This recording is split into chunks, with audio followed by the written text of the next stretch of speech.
Now, if you got sick after taking the vaccine, what would happen if you did get sick after taking the vaccine and when you tried to get help, everyone just treated you like you were an anti-vaxxer?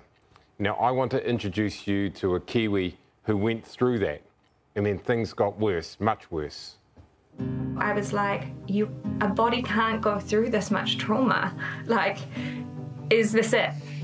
This is a story about Hayden Harvey, a 35-year-old builder from Wellington who almost died.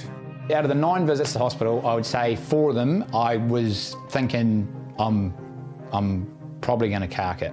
I thought he was going to die many more times than that. But no one wanted to hear about it. It's a horrible feeling to be sort of looked at like you are bonkers. Because the stigma around the word vaccine, it has made what should be a very supportive recovery journey turn into a war.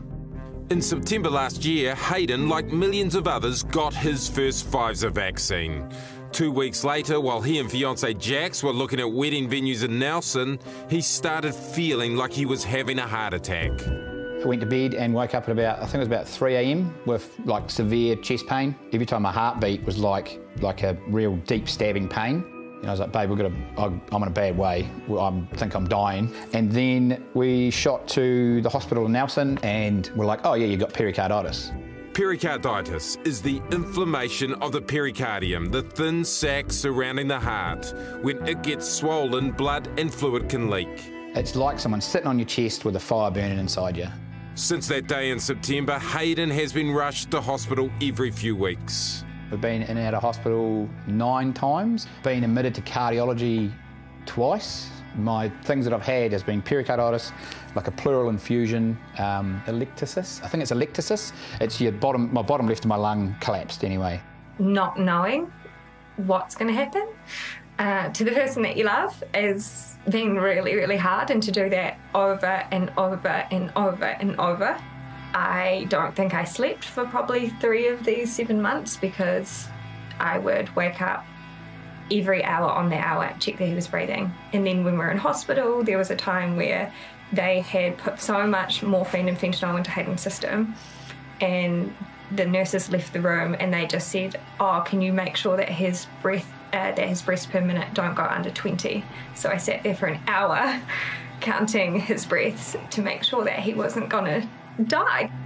Pericarditis is listed as a side effect of the vaccine, but Hayden has had to fight, not just for his life, but to be believed.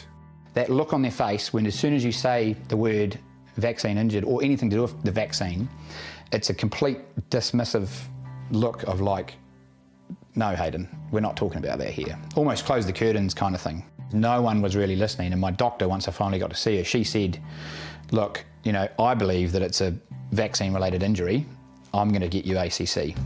ACC has accepted 860 claims for adverse reactions to the vaccine. Most are minor, but 59 are from people like Hayden with cardiac injuries. Are you anti-vax now? No, I'm not anti-vax. I'm anti-pericarditis after the vaccine, though. Let me tell you, holy smoke. The vaccine is a good tool. Like, that's proven. Science doesn't lie, and it's something that's helped millions of people. Like, it just didn't help me. And now the only thing helping people like Hayden are a ton of drugs. The doctors, they've come to us and said, look, you know, you're having a reaction to the vaccine, but we don't know how to make you better. Here's 10 drugs. We'll give it a go. 3 of them, I take 3 of them, so that's 6, 7, 8, 9, 10, 11, 12, 13, 14, about 14. There are side effects with this medication. The most painful for them both is that they can't try for a baby. You know, we were looking at wedding venue, we were planning this awesome next phase of our life, which would be having a family, and now we're in limbo and we don't know how long that's going to be for. He might be sitting with us today looking like this, and then in 4 hours we might be in hospital, so you can never let your guard down. So they are in limbo, waiting for the next attack, hoping to be taken seriously and to just get some recognition. There's not many of us, apparently, so throw us a bone. So hard, eh? say, like, if you had the incredibly unfortunate experience of being hit by a bus, for instance, and you were injured by that, no one would turn around to you and say, oh, you anti-bus, are you? That's it. You poor thing, how can I help? You know, how's your recovery going? I really feel for them. Yeah, and I mean, they really are actually pro-vax. You know, Jax, despite what Hayden had been going through, went and got her second jab. She's that pro-vax, and Hayden just really fought to be believed.